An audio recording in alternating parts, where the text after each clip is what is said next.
Aujourd'hui, nous allons voir comment nous calculons une moyenne dans le chapitre des statistiques. Nous avons donc pris un exemple d'un élève qui a eu 7 contrôles d'histoire-géographie et qui a noté toutes ses notes.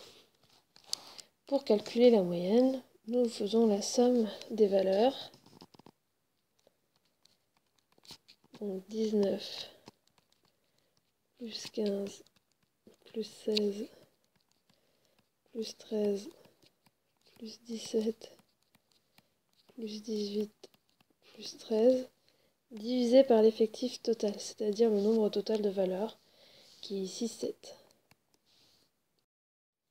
Nous allons donc commencer par additionner toutes les valeurs, ce qui fait un total de 111 sur 7, qui est égal à environ, on va arrondir à 2 chiffres après la virgule, 15,86 sur 20. Attention, quand on tape cette opération sur la calculatrice, il faut veiller à mettre des parenthèses autour des additions, c'est-à-dire la taper comme il suit sur l'écran de la calculatrice: 19 plus 15 plus 16 plus 13 plus 17 plus 18 plus 13, fin de la parenthèse, divisé par 7.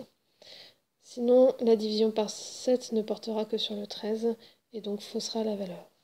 L'autre solution est d'utiliser la touche fraction de la calculatrice, cette touche qui permet d'écrire la fraction telle que je l'ai écrite ci-dessus. Donc 19 plus 15 plus 16 plus 13 plus 17 plus 18 plus 13, le tout sur 7, et qui permet de ne pas avoir la problématique des parenthèses.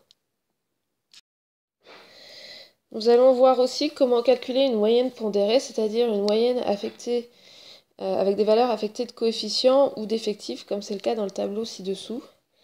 La formule est la suivante. La moyenne est égale à la somme des produits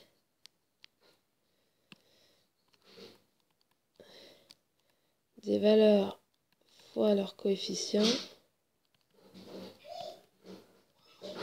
sur la somme des coefficients.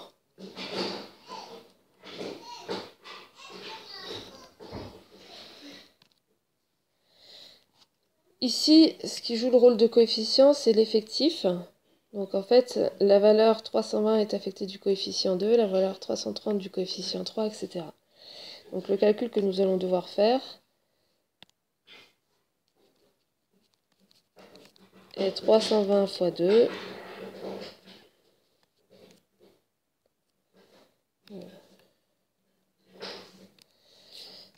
320 fois 2 plus 330 fois 3 plus 340 fois 20 plus 350 fois 25 plus 360 fois 22 plus 370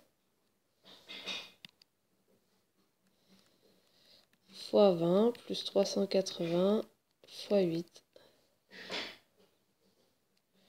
Le tout sur 2 plus 3 plus 20 plus 25 plus 22 plus 20 plus 8.